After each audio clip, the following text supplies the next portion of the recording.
Sisters and brothers, thank you very much, and thank you, Chair. It's a real privilege to be able to speak to the Usdaw Conference here, and as somebody, as John has kindly pointed out, who is a committed trade unionist, I'm making it my business to attend every trade union conference because I'm very proud of the link between the Labour Party and the trade unions.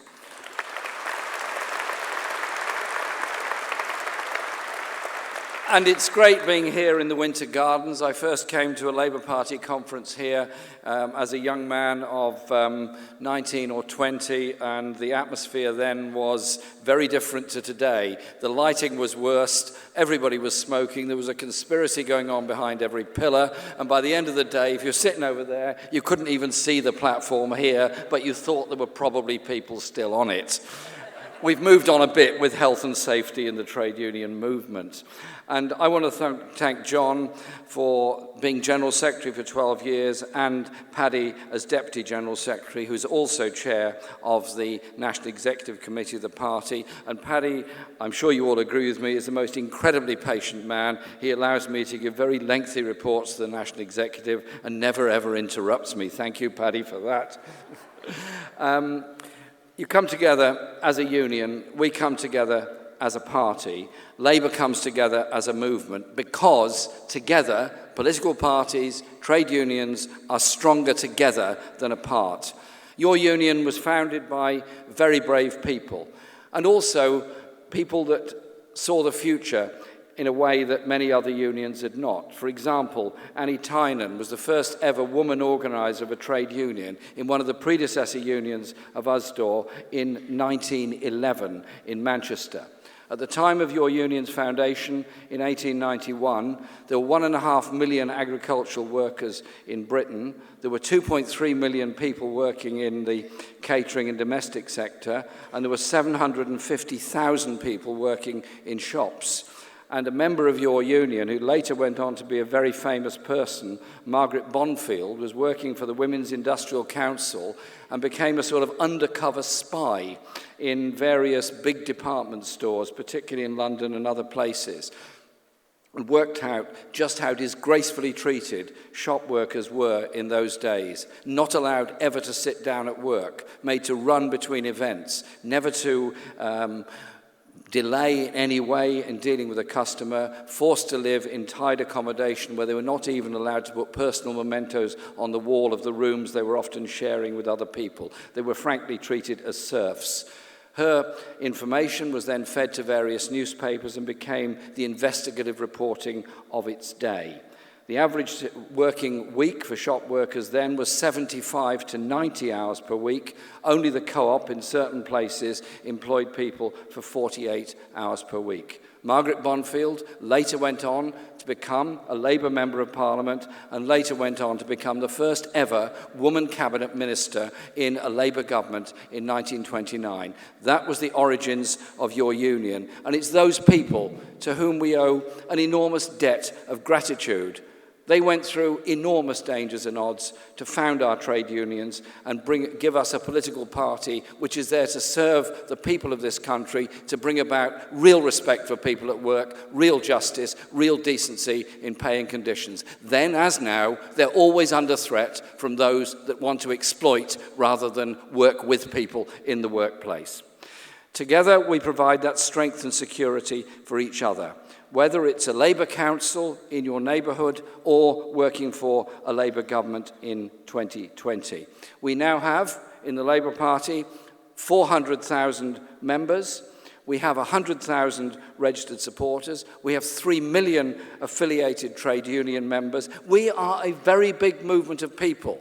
Together we can change opinions. Together we can do things. So when we won those votes on Sunday trading in Parliament, it wasn't just the parliamentary victory, very important as that was the culmination of a campaign by your union and its members and many other people all around the country that brought together a coalition that at least protected us from worse working conditions on Sundays, which is what the government were trying to do. It was your victory, a victory achieved by campaigning, justice and ordinary people. Thank you very much for the work you put into that.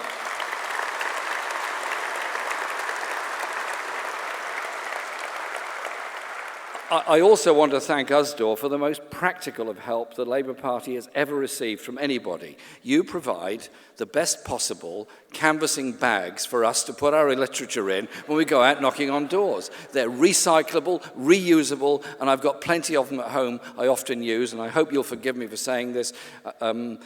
Late last year, I took one of your Usdaw bags to my allotment to bring my potato crop home in. Is that okay? So there we are, Usdaw potatoes from my own allotment. Thank you very much for that. We've achieved lots of things as a party, but we also can and do achieve things in opposition. By achieving things in opposition, it helps us to lay the groundwork for a Labour government. Many retail workers have their income boosted by tax credits. Thanks to our movement, we stopped the Tories cutting tax credits this month. If we hadn't defeated them in Parliament, 3 million families would have lost £1,000 each in this financial year. It was the campaigning of the unions, it was the media attack we mounted on it, it was the parliamentary votes that we mounted on it, which meant that 3 million families will not lose £1,000 this year, thanks to the strength of our movement. This government has given tax cut after tax cut, tax break after tax breaks to the very richest and big corporations. Yet when it comes to low-paid workers, they want to take it away. They want to balance the books on the backs of the low-paid. That's why we blocked on tax credits, now being rolled into universal credit, which will eventually replace tax credits. And under universal credit, low-paid workers will disgracefully face the same unacceptable sanctions regime if they aren't seen to be doing more to increase hours or boost pay. Whether they get it or not, I don't know if Tory ministers fully understand what it's like to be on a flexible hours or 0 hours contract. You can't plan anything. You don't know what your income's going to be. You don't know where your future security is going to be because you don't know if you're going to be working that day, that week, yes or no. You don't know what your wages are going to be at the end of it. I want to be leading a Labour government that ends the indignity of 0 hours contracts in our society.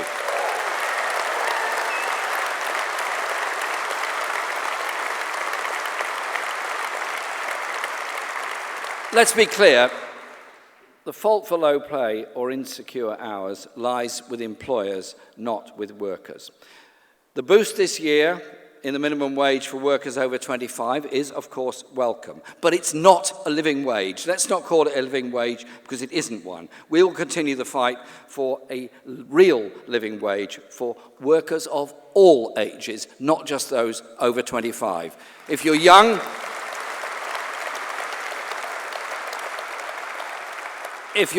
in my experience, I've got adult sons, they eat as much or more than older people. They need to pay rent just like anybody else. They need to go on a bus or a train just like anybody else. Their costs are not that different. Why shouldn't they have the same access to the minimum wage that older workers get? Trade unions are a vital part of our society. We have some of the most restrictive trade union laws in Europe, and the Tories are trying to make them even worse. We know what happens when workers don't have a strong union in the workplace. They're paid less, with worse terms and conditions, with more exploitation and more discrimination, and fewer means of redress. I'm much happier going to a multiple supermarket where I know there's a very good chance of the person serving me, helping me, dealing with me at the checkout, being a union member, knowing that they have some means of redress if they're being badly exploited. Also, the supermarket is probably better run because there is a union there, and there are union members there, and there is a union representation to stand up for them. I want that to be the case in every supermarket. I want that to be the case in all places of work, so that we have positive rights to become trade union members rather than the hurdles that have to be leapt over now in order to keep so many places in the non-union list. Well done, Usdaw for its increase in membership. Well done for the agreements you've managed to achieve with a lot of the multiples. Let's move on so we get much bigger levels of trade union membership in every sector within our society, particularly young workers in the catering industry, where they're often so disgracefully exploited. Union membership should be there for all that want to join a union, not being prevented to by legislation. That's why, in the House of Commons and the Lords, we're fighting the trade union bill and forcing the government to back down on some elements of it. Trade unions are vital institutions for bringing about security and justice. And we're proud, very proud, to have worked with you, as we said, defending the Sunday trading laws, protecting workers and small businesses. But we've got to go further on this, and this summer we're going to be launching Workplace 2020, which is a conversation, is a discussion, is a consultation process on how we build positive rights for workers, self-employed and employed, so that we get better rights at the workplace when a Labour government comes around in 2020. It's going to be an interesting and exciting period because I'm very keen that our party's policies should organically grow from the members of our party, the members of our unions, the supporters of our party, so that all the ideas we've all got, all these wonderful creative ideas we've got, can be fed in, so that it's our victory in 2020, it's our government in 2020, it's the development of our society in 2020 that comes about from the strength of our membership, our community and our organisation. Please join in that conversation.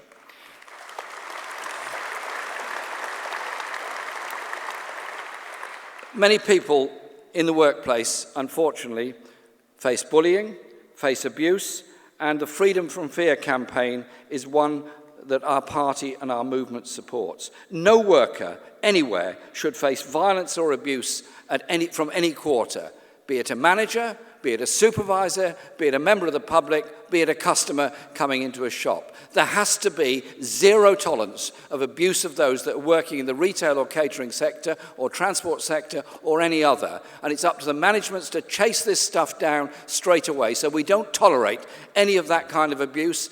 As we would not tolerate in our own homes or our schools, we shouldn't tolerate it in any workplace either. This needs to be a message that's got through very, very strongly within our society. Shopping areas have to be made safe with sufficient policing on the street to make sure that is the case. Yet the Tories have cut 18,000 police officers since 2010. It's an appalling reality that 1 in 20 retail workers suffers violence, threats, or abuse.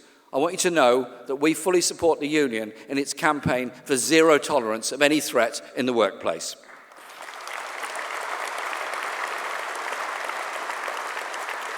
But it's not only at work that too many people feel under threat. We built the greatest institution this country has got, the National Health Service, free healthcare at the point of use. We also provided council housing with secure tenancies, comprehensive and accountable education. A welfare state was a Labour creation to provide care and dignity for those unable to work. Healthcare is a crucial and very important thing. Physical healthcare, obviously, that there's an A&E department to go to, that there is treatment for any condition you've got. The underfunding of our NHS puts a lot of that at risk. The underfunding of our NHS means most hospitals are running in debt or deficit, paying for that debt or deficit by sacking workers, privatising services, or selling off assets. I want our NHS to be the very best, so it's the point of first reference for all of us, not a health service of last resort for those that can't afford private medicine. That was the image, the vision that Nye Bevan had in the 1940s, and it's the vision we carry with us today for all time. It's our NHS, it's not for sale to anybody.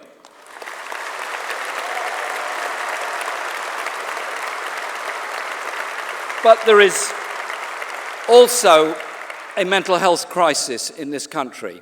1 in 4 of us during our lifetime will face a period of acute or deep depression. It will be a mental health condition. We all know people that have gone through that, often silently and alone and in a place of great fear. We have far too many suicides amongst young men who feel unable to speak out because of the stigma attached to mental health.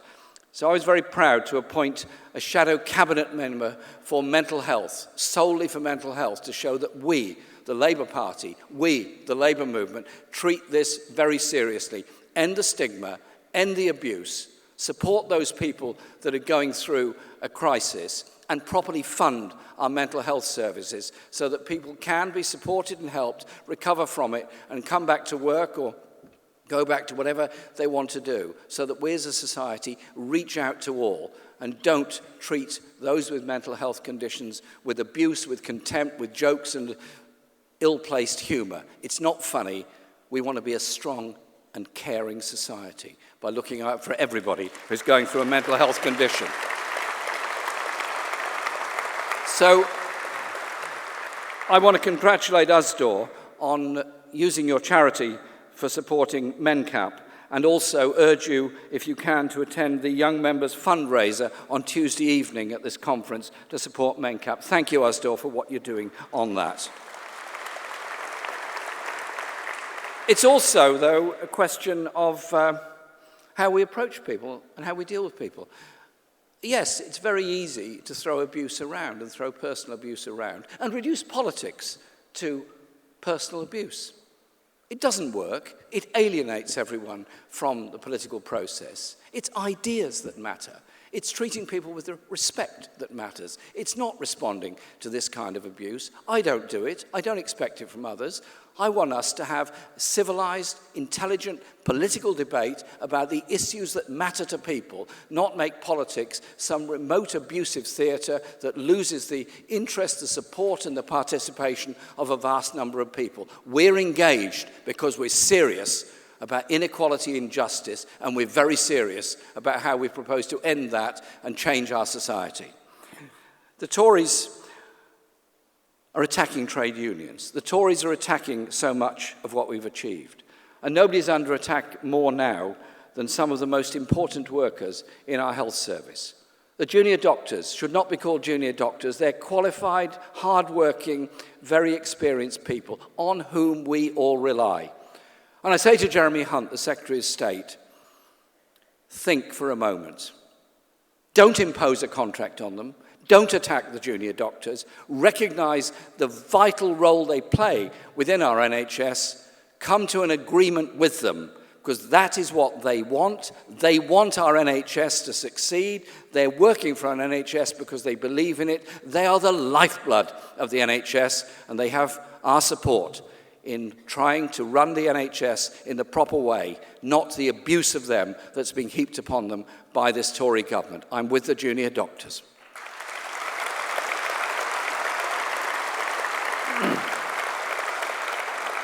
There is a debate coming up and the referendum coming up on Europe on June the 21st. There's a campaign for Brexit led by the Tory right and UKIP. Is that going to lead to improvements for working people? I fear the agenda of Boris Johnson and many others is actually to tear up things we've achieved. The right to paid leave, maternity and paternity leave, limit on working hours, right to take regular breaks, transfer of employment undertakings legislation. We know how the Tories behave in Europe. They blocked EU proposals that were put forward to save the UK steel industry. They blocked 6 times attempts to tackle tax avoidance. That's before we heard about Panama. And George Osborne rushed with an army of lawyers to the European Union to try and defend bankers' bonuses when they were under threat. We know the kind of Europe that they want. We know the kind of Europe we want. A Europe where we work together with unions, with progressive parties all across Europe, where we work together on workers' rights, on a social Europe. We work together on environmental protection. We work together to achieve the social justice that our movement was set up to achieve. And we work together to challenge the whole agenda of the Transatlantic Trade and Investment Partnership and the investor protection that's proposed with it. I want to work with our progressive friends all across Europe to ensure that everyone in Europe works together to achieve the same kind of social justice and same kind of equality that we can achieve together. So we're going to be arguing for a vote to remain in the European Union, and Alan Johnson is coming here on Tuesday to discuss that even further, because we believe, and the unions in general in Britain have come to the conclusion, that we're best off working together with our union friends all across Europe. It's not a free market Europe, it's not a bankers Europe we want, it's a Europe of the people that we want to bring about real social justice.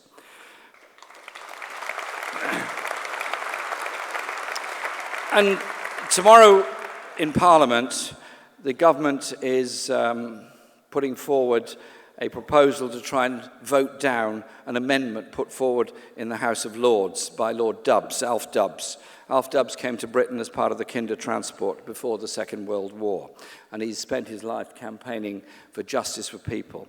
And his amendment is to bring to Britain 3,000 unaccompanied child refugees that are at the moment suffering in various refugee camps across Europe. Indeed, I've met some of them in Calais and Dunkirk.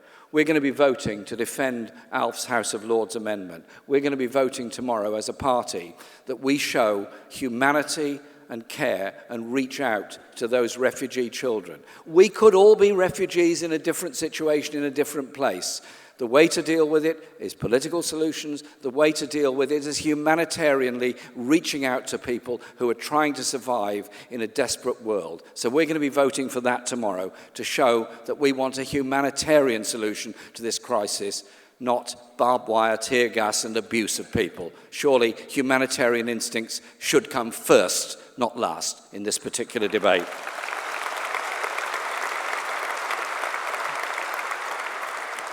Next week, there's going to be elections across England, Scotland and Wales. They're an opportunity to send a message. It's a number of simple messages. One, we will not tolerate cuts for the elderly and disabled people. We will not allow our schools to be forced to become academies, taking them away from the family of local authority schools and taking away the conditions of teachers and other workers within the school. We won't let them take away tax credits, curtail trade union rights, or continue to stand by as the housing crisis gets worse. If you're not already a member of the Labour Party, just like a trade union, the more members we have, the stronger we are. If we work together, we can defeat austerity and build a better society for everyone. Our party is stronger than it's been for a very long time, more determined than it's been for a very long time. I tell you this, if we want to build a better society, we do it. We do it by our unity, we do it by our strength, we do it by our care, we do it by our understanding, we do it by our confidence. Things can, and they will, change for the better. Thank you very much for inviting me here today.